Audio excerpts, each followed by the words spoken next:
Oh man, welcome back to the Real Talk with Mario podcast, and we bring real raw truth to men's work. It's been a minute, but I'm coming hot. I'm coming excited. I just woke up. Maybe you can see with the bedhead. I just woke up and I'm like, it's time to get the podcast back and going. I paused at episode 51. My goal was 150, only just to dial in my voice, figure out what I want to do, what kind of guest I want to bring in, put in the reps, be better at speaking. And I've been traveling a lot and I took a long break. I believe it was like 2 months, 3 months, and just locking in for my next level, which I'm in right now. I'm in a stable, nice area in Encinitas, San Diego, and today I really want to dive into my first ever weightlifting competition, the Landmine Games 2025. That was on January 26th. And that last weekend of January, right now we're like the step into the second week of February. I got certified from Landmine University, and this wasn't just about lifting heavy. It was really all mental, a mental battle, a test of resilience, and a master class of just fucking pushing through no matter fucking what. Because the prep was good, but then as it got closer to the time of the competition, it just got a little harder and harder. And by the way, I'm gonna have more links on here so you could see the live footage of me training, and you can go to my IG. It has literally a bubble that says my first comp, and it has the documentation of all the prep I've done, the lifting, the day of the comp, the guy who won, because I got third place, but I want to break down overall, like my training, my prep leading up to the comp, the setbacks that almost took me out, and what I learned from competing with some strong motherfuckers, man. That I'm super grateful that I've connected with, and I've been connecting with online, but I've never met them. And why this is just the beginning of my competitive lifting journey, because I definitely see myself competing more. So if you're an athlete, if you're a coach, if someone wants to level up mentally and physically, this episode is for you. So let's get into it. So let me take my sip of my tea.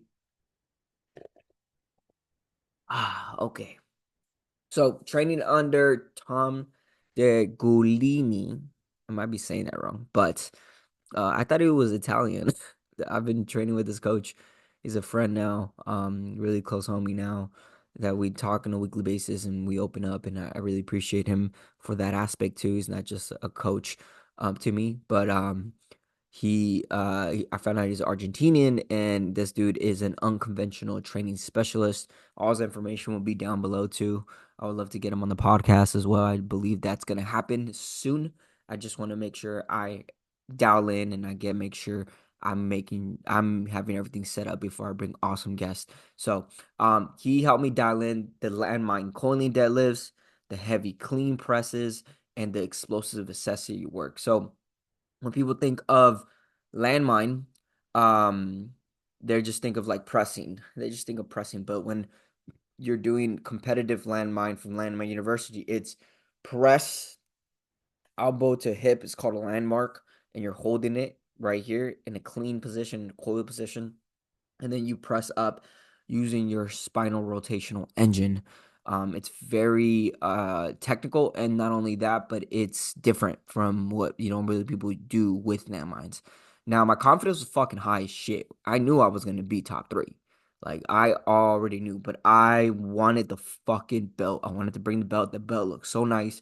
I'm like, man, I can't wait. But like my lifestyle of nomad, which I'm going to share another episode of this. Like, right now I'm in an amazing home that isn't mine, but I'm staying here for 4 fucking months. And like, I finally got this stability. But before that, I wasn't in one stable position. Like training while constantly moving around with prep was chaotic as fuck. I didn't have a stable environment, especially like the final 3 weeks.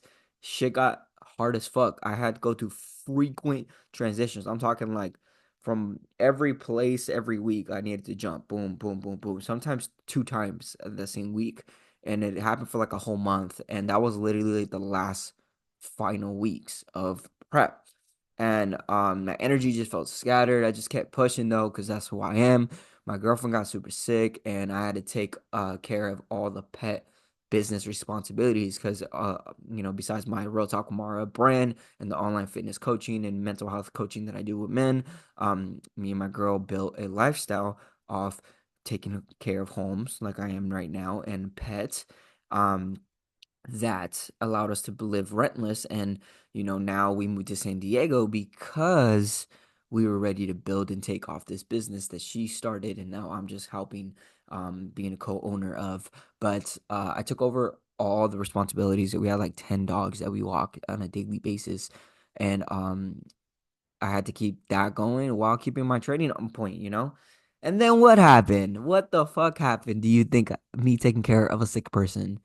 I got sick. I didn't tell nobody. I got sick really bad actually. Like it was actually the sickest I've ever been in years. It took me out. Like I went to the gym and I was like, whoa, something's going off right now. Like I don't my head's hurting. Like I was feeling cold. I would never really feel cold. I usually feel more hot than anything. And I was in the gym and I stopped what I did and my body told me to leave. My body said, do not lift. And I left.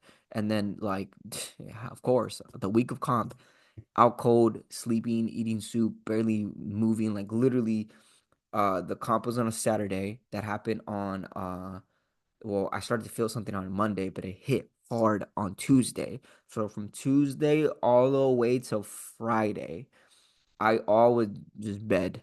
I was in bed, I was sleeping, I was literally barely moving. Yeah, but I had to make no excuses. I was showing the fuck up because I paid for a certification and I paid to go to that comp. So I did my best to just fucking sleep and do everything possible. So like I felt about 75, 80 I would say 75% ready to go after just resting all day and sleeping all day. And it helped. I mean, it helped, but I didn't want to make any excuses and be like, oh yeah, I'm sick. No, bro, we showing up, regardless of how it is. Everyone got a sad story. I don't give a fuck. Everyone's going through something. I don't give a fuck. We showing up. You know what I mean? So I arrived at the WEC method, which is where they hosted the thing and they hosted the certification. And then I completed my landmine certification, level one coaching, which is a huge milestone for me because I haven't done a fitness cert in a long time. My last one was from the Knee Over Toes guys, Athletic Truth Group, and then I got mentored by other people who were ahead of me. But like that was really awesome. But then the competition time came because I arrived there at 9 and I had a 12-hour day. And then I was waiting until like the comp, which is 4, and the comp stayed all the way to like 8 or 9. And the nerves hit. Like I was like, oh shit, shit's about to get real. Fuck. And yeah, you know what I mean? Like they threw a curveball. We had to preset your attempted weight. So there's two lifts that you have to perform. There's a landmine snatch and a landmine clean and press, and you get 3 attempts. And last year, wasn't there, but they told me the competitors that were the last year said, "Hey, you just pick a weight and you go after it." But now it's becoming more legitimate. It's becoming more bigger. So they're like, "Let's do Olympic rules, Olympic lifting rules." And they're like, "Okay, you have to pre-choose the weight before." And that was my first mistake. I mischose the weight that I should have. I went a little too high. I should have played a little bit safer. I should have a little bit of risk, but a little bit safer where I was gonna put points on the board. And that was fucking made me miss my first 2 attempts, which fucking suck ass, right? Because I was dialed in, I was focused, like I was in there, and I shouldn't have done. I missed 3 attempts. I missed my third snatch, which was 3 plates. And then after that, I missed this, which was the frustrating one. I missed a clean and press with 4 plates and a 25, which I've hit numerous times.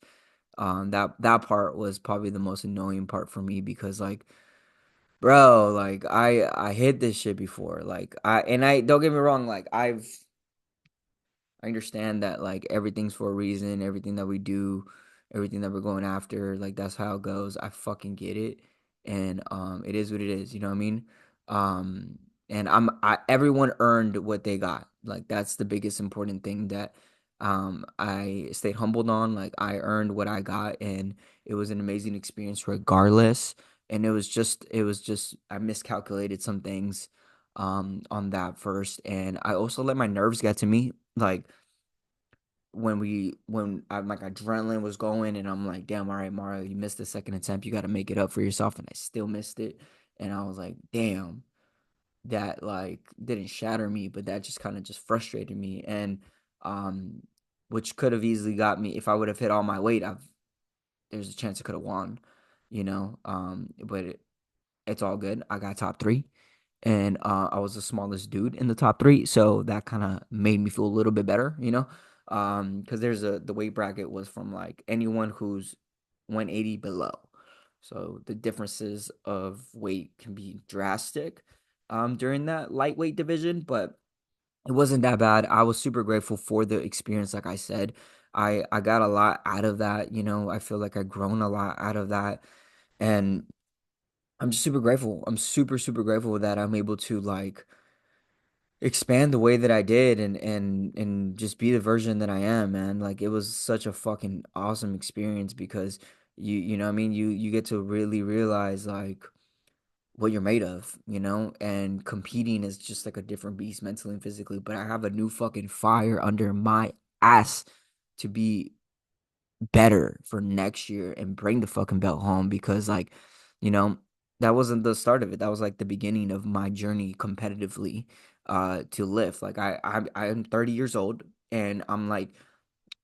man, like I never thought I would be wanting to compete at 30. I thought this was like a 20-year-old game, right? And for me, like the fact that I got this strong and I got so much respect and love from this type of group, and these people who are doing these unconventional lifts and athletic movements, and I just got more connected to people, and I got to meet people from San Diego because it was in San Diego, and I was like, this was more of a gain than anything. I got to meet my coach the first time. I got to meet all the homies that I've been connected with online. There were so much wins under that, regardless if I didn't win. And like literally the next fucking day, like I went to the gym.